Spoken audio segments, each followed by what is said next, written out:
What part of your background did you run from? For those of us who come from disadvantaged backgrounds, we try to hide parts of ourselves so that that's not counted against us.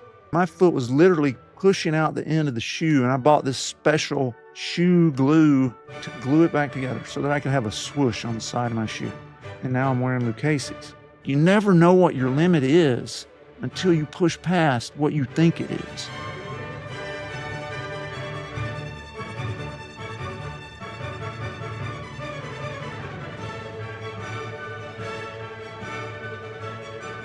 Welcome to Science of Leadership, where we explore leadership both practically and scientifically, what makes great leadership, why those things matter, and how we can do them well.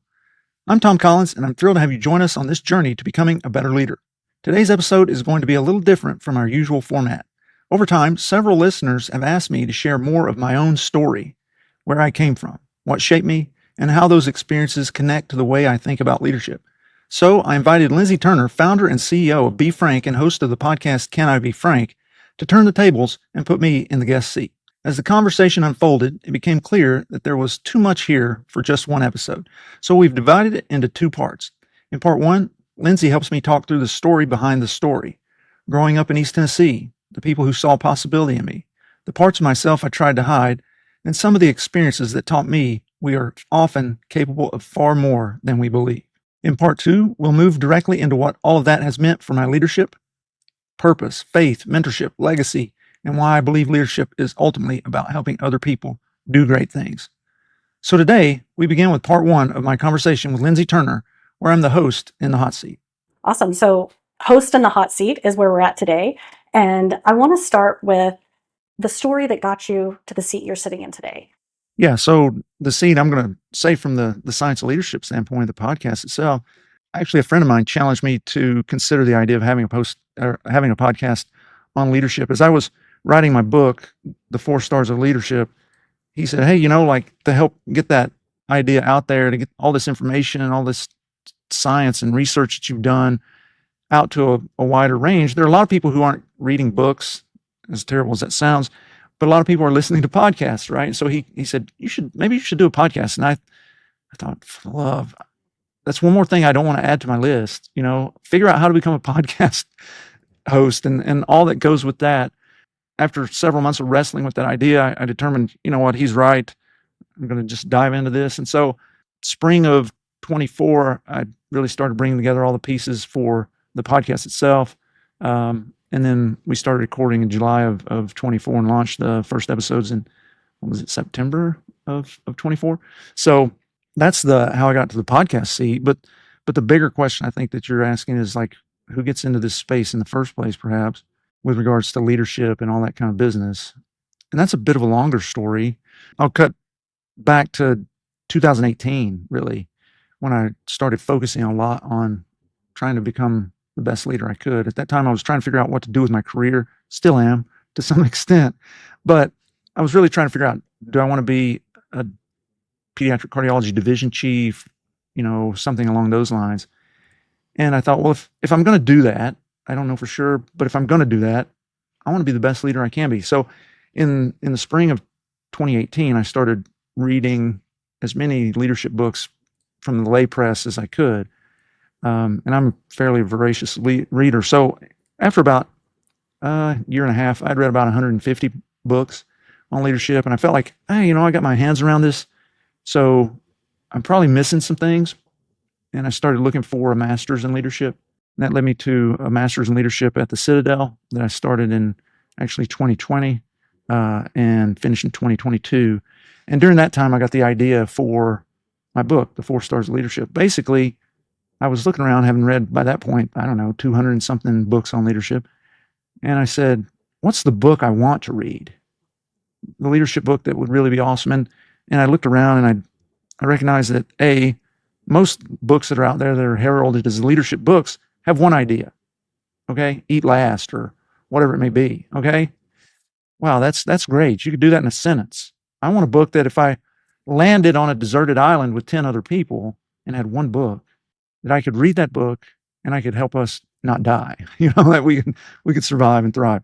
And so that book wasn't out there and in the shape that I wanted, because I was having been in the military before.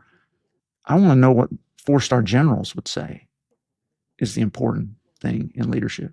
And that definitely was not out there. And so I got this crazy idea to interview 50. And they're so stupid. That idea was so entirely stupid because there are only about 250 living 4-star officers in the United States, only about 900 in history. So I was effectively wanting to interview 20% of all living 4-star officers in our military, which is just insane. And finding those people, they don't have a shingle out, right? Like they're not like, hey, somebody call me up, I want to talk to you. They're very hard to get in touch with and very hard to get to speak on the record. So I had no idea how insane it was I was going to be doing this project. And that's the reason that it actually happened. If had I known, I would have never done it. But anyway, so I did this scientific study where I interviewed all these generals and admirals, and I asked them all the same questions and then synthesized all that information into a new leadership framework and system and accompanied all those great lessons with these real life stories from these people. And that became my book. So that's the longer version of kind of how I got to that place. I love that. And talk about insane and crazy. And you talked about the real life of those generals and how they got to where they are and what they've learned.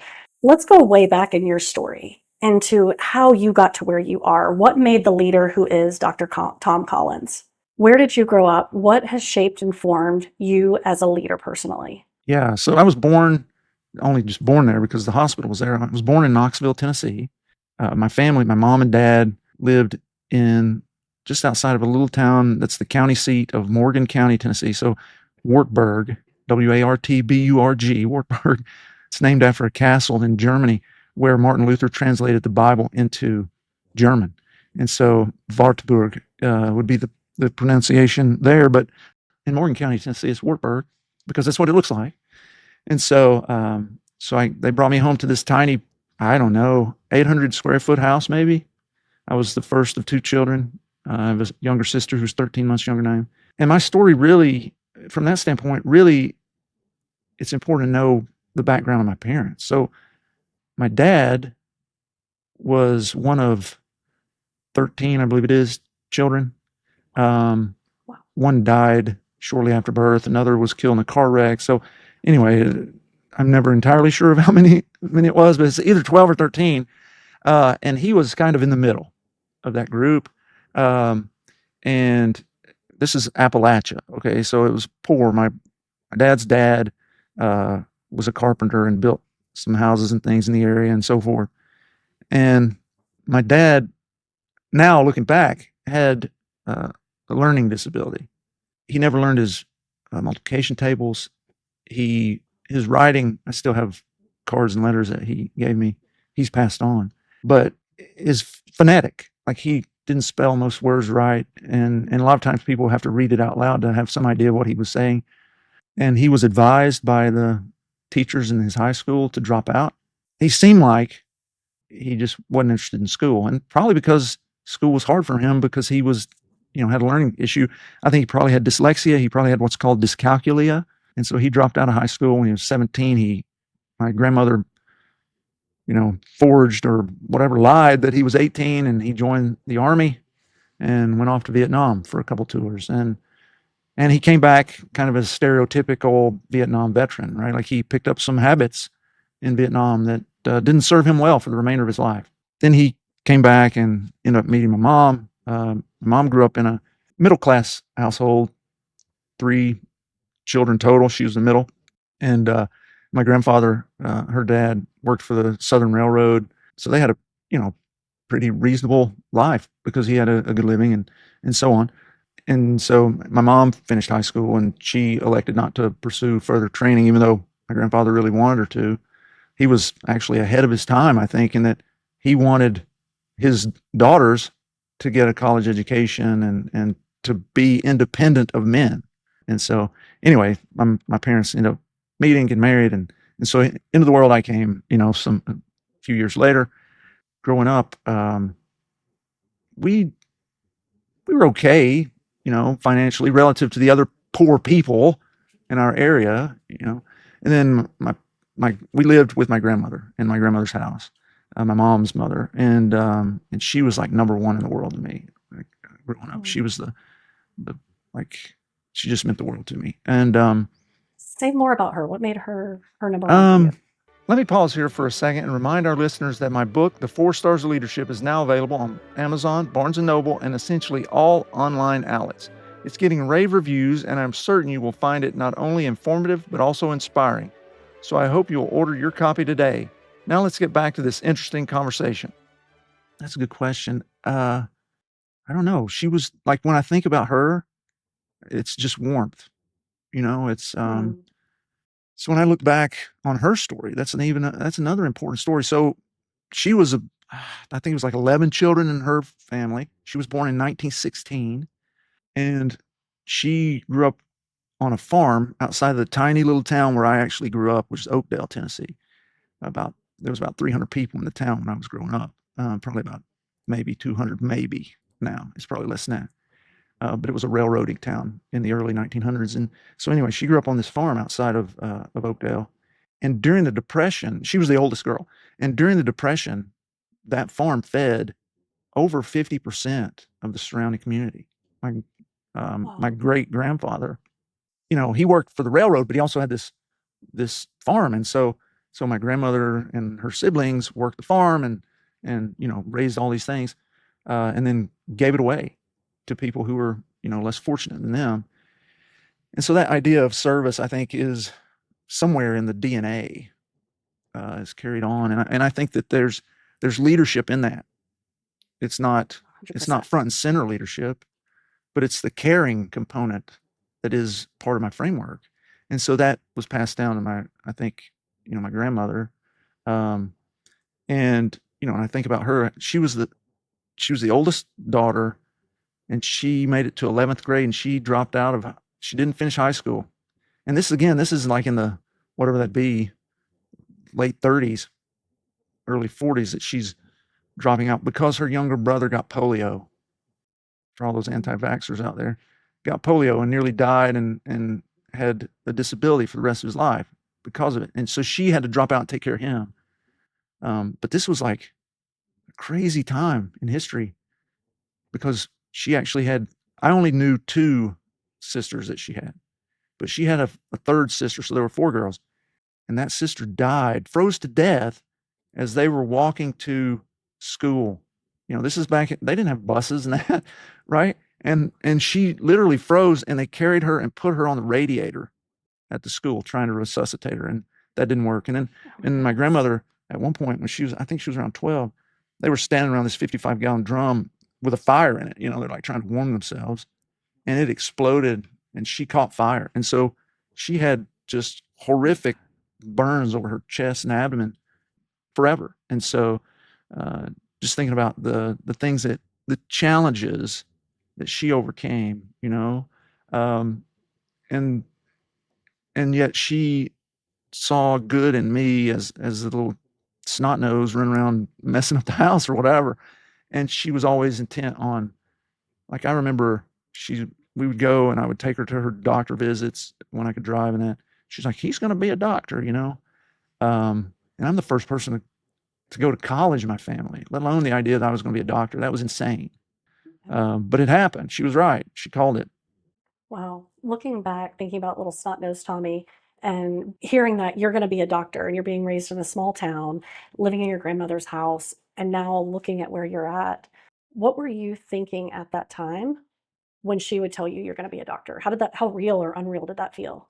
I mean, it didn't seem crazy because I was a smart kid. I did well in school. There were so many people. Like, that's the thing. Like, I think when I was younger and stupid or unwise, maybe not that I'm wise now per se, but you like to think that you did it all by yourself, pulled yourself up by your bootstraps. And on some level, maybe that's a little bit true. But then when you get to a certain point, you start to look back and you go, wow, all the people whose shoulders I stood on, where I'm standing, the Sunday school teachers who, when I was little, saw something special in me, something good, something redeemable. All the elementary school teachers, middle school teachers, high school teachers, all those people who are like, hey, like, you're really bright. You can do great things. They didn't know what was at home. You know, they didn't know that stuff. they were surrounded by kids. Like, I like to talk about, I was sort of middle class and the poor. Okay. Like where I grew up, most people were at that point, probably still, are really economically challenged, like I had family members who had an outhouse and that sort of stuff. Right. Um, and so, yeah, we were poor in the poor scale, but then amongst the poor, we were kind of middle class, you know?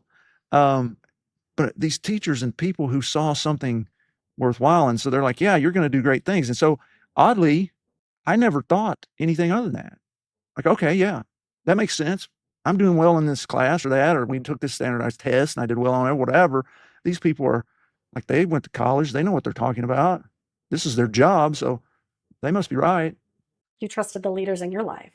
Yeah, it didn't cross my mind that statistically right now I should be either dead or strung out on drugs. Like if you look at like my dad in the life he chose, the road he went down, the death that he suffered because of his own choices at an earlier age than he should have, mathematically speaking, it's much more likely that I would end up in that state than where I am. You mentioned a couple of things, if you don't mind going there. Yeah. When you would hear from the Sunday school teachers and your teachers at school and whatnot that he's going to be something, he's a smart guy, he's got it figured out, but they didn't know what was at home. And then you mentioned your dad suffering his and losing his life, dying because of his own choices. What was at home? What was it that you came from that you were leaving behind every time you went to school and then coming home to? Yeah, I mean, early on, till I was what, 12, that's when 11, I think my dad left. But as long as I can remember back, he was wrestling with his own demons, drugs and alcohol. And I use the word philandering because of being in, extramarital relationships sounds a lot worse. So philandering is a nice way to sort of make it sound nice. And the amount of stuff that my mom put up with, like we talked about this previously, before we had this episode, but like I have a thing about shoes, because growing up, I didn't have good shoes. Like I had really not good shoes, I remember I didn't have like a Nikes or any of that business until I got my own job as a teenager, saved up the money and bought them myself. And then I was still growing and my shoe was a size 10, I believe it was. I wear a 12 now. And my foot was literally pushing out the end of the shoe. And I bought this special shoe glue to glue it back together so that I could have a swoosh on the side of my shoe, you know? Um, and now I'm wearing Lucchese's. It's just Wow. crazy, So like my mom she worked for the Tennessee Department of Corrections in a sort of administrative, like accounting kind of role, nothing glamorous or highly paid. She never made more than, I think, $21,000 a year, but that was way after I was out of the house. I mean, it was in the teens. She can tell you to this day, like when she first started, I forget what it is. It's like I made, $253 a month or something. I mean, it's something insane, right? It's like, what? Like I get paid more than that an hour, not all the time, but in certain situations. And so, she was always working, trying to make ends meet, pay the bills and this, that, and the other. And to try to give us the best that she could within the constraints of our situation. So, we qualified again for the lunch. At that time, you had free and reduced lunch. And so we qualified for reduced lunch because again, we were middle class and we were poor. And I was so proud that no, I'm not going to do that. Like that. Anyway, just insane. But that sort of stuff, That pride in the sacrifices that you either felt or knew or saw your mom making, how has that influenced you? What were those sacrifices like and what were you protecting? Um, I don't think there's anybody that would say that I don't have a tremendous work ethic. I think that comes from both parents. My mom, especially. My dad worked hard when he was working. He worked hard. We didn't take breaks. Like we didn't eat lunch. We kept working. We were doing some sort of job, building something or whatever it may be. So I think I saw that, like if it's worth doing, it's worth doing right the first time. That's something that I'm taking with me. The idea that you're no better than anybody else. You may have money at this, may have money at this point, nice boots or whatever it may be, a vehicle that runs that I can get in and I can crank up and I can go and I don't have to worry about breaking down. Like that was not the reality of life. Okay. That was not the reality of life at all. So having that perspective has been so important. I have run from that background a lot of times throughout my life because I was afraid of what it could reflect or something, what somebody could think. As you get into academics, and this is something that the truly privileged people don't understand, is when you get into academics, historically, people that come from disadvantaged backgrounds have a gradient that they have to overcome.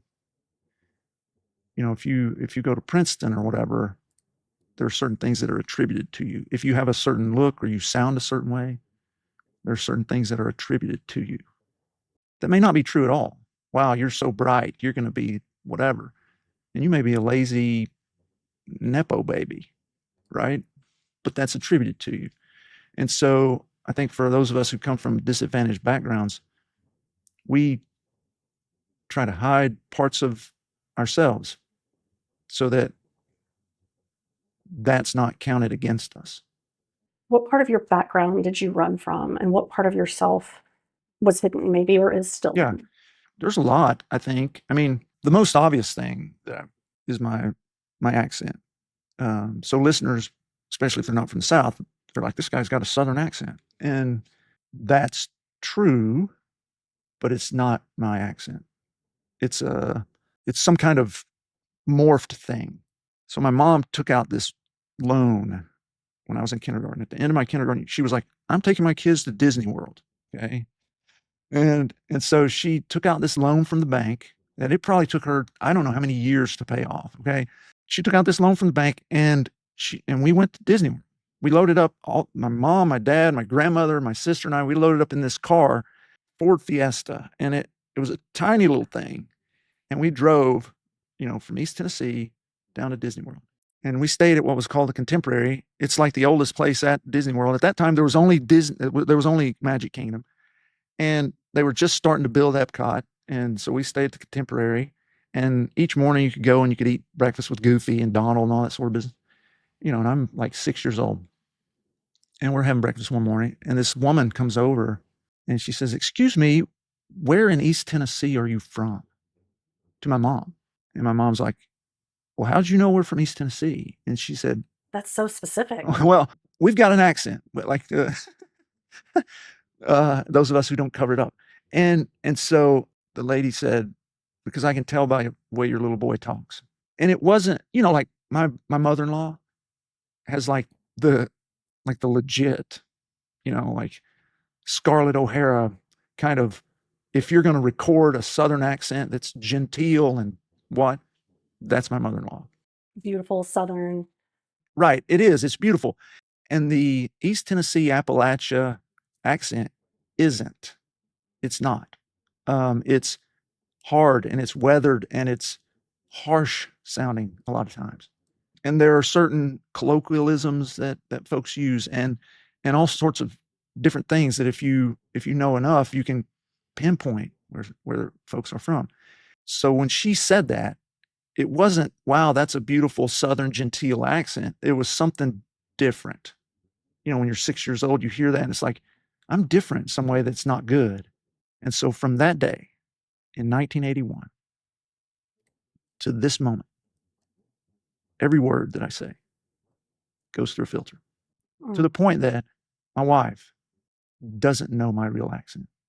We've been married 25 years next month.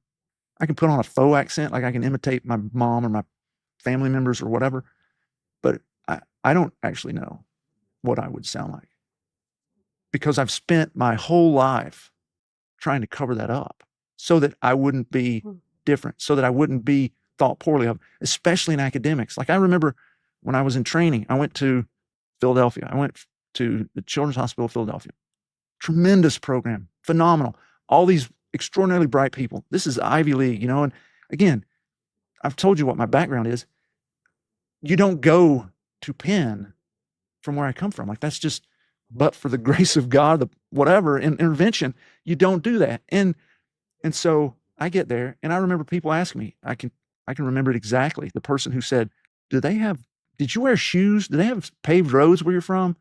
That was one thing. There was somebody who was like, do we have an accent? This was a person from New Jersey, like the worst grating New Jersey accent you've ever heard. And she says, do I have an accent? And I said, as much as I have to you, you have an accent to me. And nobody could imagine that I went anywhere but Vanderbilt University because that's the only thing they'd heard of in the South. And they all thought that I must come from some landowner who did, like, I just sat on the porch and drank mint juleps, in my seersucker suit while the help was out. And that's the mentality that people had because that's the only South that they could envision that I could possibly have come from. And oh, how far off target were they?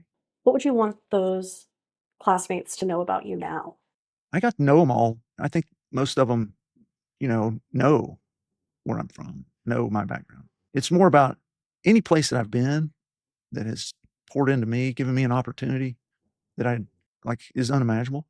Day in, day out, right now, I'm hoping to reflect well on Tennessee Tech University, University of Tennessee Health Science Center, University of Pennsylvania, and Children's Hospital of Philadelphia. Now, with my master's at the Citadel, with my PhD, University of Kentucky, like I want people to go, we're proud that guy was a part of our group. So hopefully those folks, they're that were classmates and things are like, yeah, I'm proud that he's a part of our group. What do you think little Tommy, 6 years old at Disney World after that waitress said what she said, asked about your accent? What do you think little Tommy would say looking at you now and the journey you've had? Where did my hair go? Yeah. Golly, I don't know. I mean, on some level, I always had this like, I'm going to go to college or whatever. I'm going to do something really cool. I don't think that he would have the ability to imagine it. Like it's How come? because it's just too crazy. It just like the opportunities I've been given, the things I've gotten to do. I've traveled to all sorts of different countries. It's just too big. I've done an Ironman. I've competed in national championships. I wrote a book that I personally think is really great. Like it's just beyond. You just have to be a lunatic to even hypothesize such a trajectory.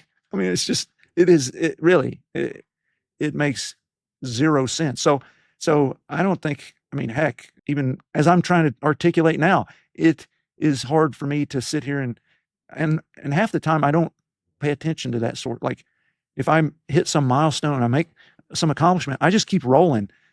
I don't take any time to think about that. It's just like keep rolling. And when I force myself to stop and go, wow, holy smokes, sometimes I can't even process it.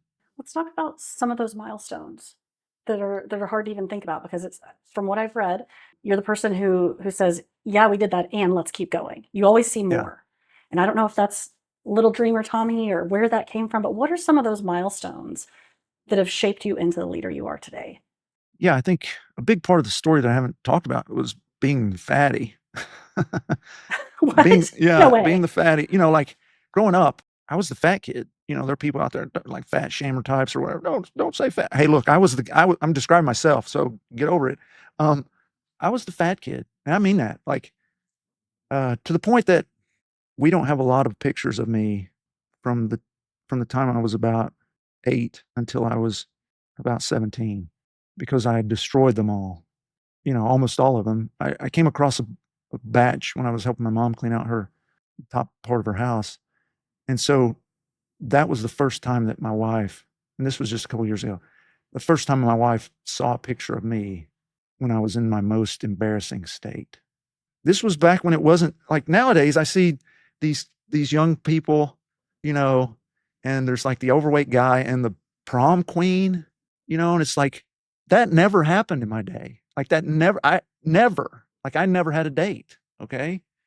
Never had a date, never had a girlfriend till after I got to college because I was the nice guy, the funny guy, the smart guy, the guy that all the girls would go to for wisdom or whatever.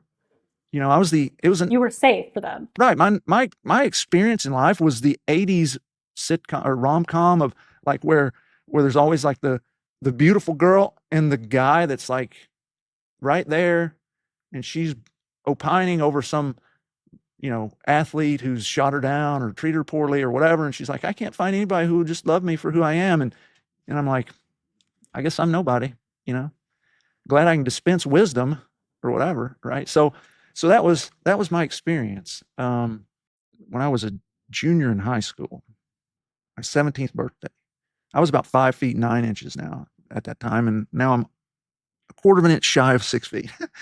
And I got on the scale on my 17th birthday and I looked down and I was 247 pounds.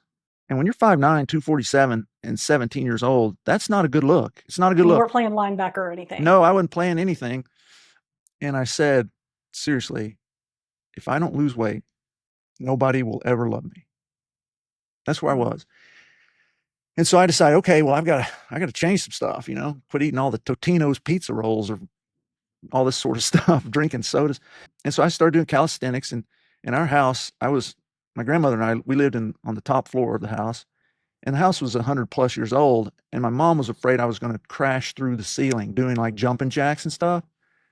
And so I had to go out in the yard to do that so I wouldn't crash through the ceiling. And then she scraped together some money, got me a membership at this little gym, and I started working out. And then a few months later, decided I was going to go out for the baseball team. Never having played any organized sport whatsoever, here I am going to go out for the baseball team. And I showed up the first day, and they said, "Okay, first thing we're going to do is run a mile." And my first thought was, "I'll die." And that wasn't like me being funny, even though I was the funny guy. It was being serious. Like I was trying to assess my physiology. And I determined that the likelihood was that I would die if I tried to run a mile. But here I was, I'm going out for the baseball team. So I set off and trundled around, you know, this track, and I made it 4 laps. And I didn't die, clearly. I'm here. I ran a mile, and it was just like, holy smokes. I didn't think I could do that, but I did it. And so I went home and I started running every day, more and more. I didn't make the baseball team, but by that summer, I was running 10 miles a day, 5 in the morning, 5 at night. And so when I started my senior year, I was 187 pounds. You know, people, fascinatingly enough, people still saw me as a fat guy. It wasn't until I got away from that setting, got to college, suddenly I was like somebody of interest to women. And so that was great. But it was that sort of thing where I had this mental limit on my capability. I will never run a mile. I will die. Wrong. You're wrong. You did it. And so that moment informed so much, I think. To go from that to having finished Ironman Texas, ended up in the hospital, but I finished that mother. It's that sort of thing. You never know what your limit is until you push past what you think it is, until you actually get to it. And it is so much further out in front of you than you think it is. And I think that's the story for me on a lot of this stuff. If I would have listened to some of the things that are out there, some of the experts on where I should end up, it wouldn't be here. It wouldn't be us having this conversation. Wouldn't have written a book, wouldn't have done all the stuff. Would never have done it. But I had those moments where I was wrong and I proved myself wrong. And I built on those one after the other after the other. And when you do that day in and day out for years, man, the impact it can have. That realization that we are often capable of far more than we believe became one of the major themes of my life and my leadership. But it also raised a deeper question. What do we do with the parts of ourselves we have tried to hide, shed, or outgrow? In part 2, Lindsey and I moved from the story of where I came from into the meaning of that story, purpose, faith, mentorship, and what it means to help other people do great things.